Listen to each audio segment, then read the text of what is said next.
ಇಲ್ಲಪ್ಪ ಕಲೇಸಿ ಬೇಜಾರೈತೈತೆ ಯಾವ್ದಾರು ಒಂದು ಕತೆ ಹೇಳಪ್ಪ. ಆಯಿತು ಕೇಳಪ್ಪ ಮಲೇಸಿ. ಒಂದು ಊರಲ್ಲಿ ಒಬ್ಬ ಪಟೇಲಪ್ಪ ಇದ್ದ. ಅವರು ಒಬ್ಬ ಮಗ ಇದ್ದ. ಅವನಿಗೆ ಒಂದು ಹುಡುಗಿ ನೋಡಬೇಕಿತ್ತು ಕಲೇಸಿ. ಹಾಂ ಅವನನ್ನು ಕರ್ಕೊಂಡೋಗಿ ಪಕ್ಕದೂರು ಪಟೇಲಪ್ಪನ ಮಗಳನ್ನ ನೋಡಿದ್ವಿ. ಇವನು ಪೆದ್ದಪ್ಪ ಒಂದು ಸ್ವಲ್ಪ ಹಂಗೆ ಹಿಂಗೆ ಮಾಡಿ ಒಪ್ಪಿಸ್ದ್ವಿ. ಆಮೇಲೆ ಬರೋ ತಿಂಗಳು ಮದುವೆ ಸೆಟ್ ಮಾಡಿದ್ವಿ.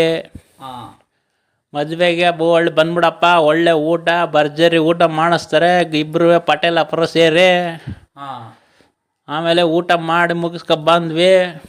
ಹಾಂ ಮದುವೆಗೆ ಹೋಗಿ ಹಾಂ ಭರ್ಜರಿ ಊಟ ಮಾಡಿದ್ರು. ಹಾಂ ಅದು ಆದ ತಕ್ಷಣ ಒಂದು ವಾರಕ್ಕೆ ಆಷಾಢ ಬತ್ತಲ್ಲಪ್ಪ. ವಾ ಆಷಾಢಕ್ಕೆ ಅವ್ರಪ್ಪ ಹುಡುಗಿಯವ್ರಪ್ಪ ಹೋಗಿ ಬಂದ್ಬಿಟ್ಟನೆ. ಓ ಆ ಪೆದ್ಗಂಡು ನೀರು ನಾರ್ದೆ 1-2 ಜನಕ್ಕೆ ಅವ್ರವನ್ನ ನಾನು ಹೆಂಡ್ತಿ ಮನೆಗೆ ಹೋಗಿ ಬರ್ತೀನಿ ಅಂತ ಕೇಳ್ಬಿಡದ. ವಾ ಆಮೇಲೆ ಅವರು ಹೋಗಿ ಅವ್ರ ಅಪ್ಪನ ಕೇಳೋರ. ಹಾಂ ಅವ್ರಪ್ಪ ಬಡ್ಡತ್ತದ ಇಲ್ಲಿ ಕೆಲಸ ಈ ಪಾಟಿ ಅದ 2 ಜನಕ್ಕೆ ಹೋಗ್ಬೇಕಲ್ಲ ಅಂತ ಬೋಯ್ದ್ಬಿಟ್ಟನ. ವಾ ಆಮೇಲೆ ಏನಾಯ್ತು? ಆಮೇಲೆ ಅವರು ಬಂದು ಹೇಳಿದ್ಲು. ಆಮೇಲೆ ಆಯ್ತು ಬಿಡು ಅಂದ್ಬಿಟ್ಟು ಅವ್ರ ಅಪ್ಪ ಸಂಜೆ ಹೋಗಿ ಬೆಳಿಗ್ಗೆ ಬಂದ್ಬಿಡಪ್ಪ ಅಂತ ಹೇಳ್ದ. ಅದಕ್ಕೆ ಅವ್ರು ಬಂದು ಹೇಳಿದ್ಲು. ಹಾಂ ಆ ಬಡ್ಡತ್ತದು ಬಸ್ಸಲ್ಲಿ ಹೋಗ್ಬೇಕಾರೆ ಪಾಕ್ದೂರ್ಗೆ ನೆಟ್ಗೆ ಹೋಯ್ಕಿಲ್ಲ.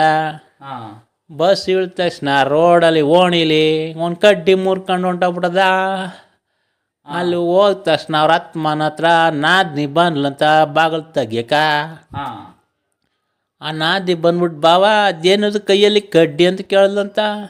ಹಾಂ ಈ ಬಡ್ಡತ್ತ ಸುಮ್ಮನೆ ಇರ್ದಾರ್ದ ಈಚಲ್ ಕಡ್ಡಿ ಅಂದ್ಬಿಟ್ಟತಕ್ಕಲ್ಲ. ಆಮೇಲೆ ಅದು ಮುಂಡತ್ತದು ಅವ್ಳು ನಾದ್ನಿ ಈಚಲ್ ಕಡ್ಡಿ ಅಂದ ತಕ್ಷಣ ಈಚೆ ನೀವು ಸುಟ್ಟು ಬಾಗ್ಲಾಕ ಉಂಟಾಗೋದಕ್ಕಲ್ಲ ಒಳಕ.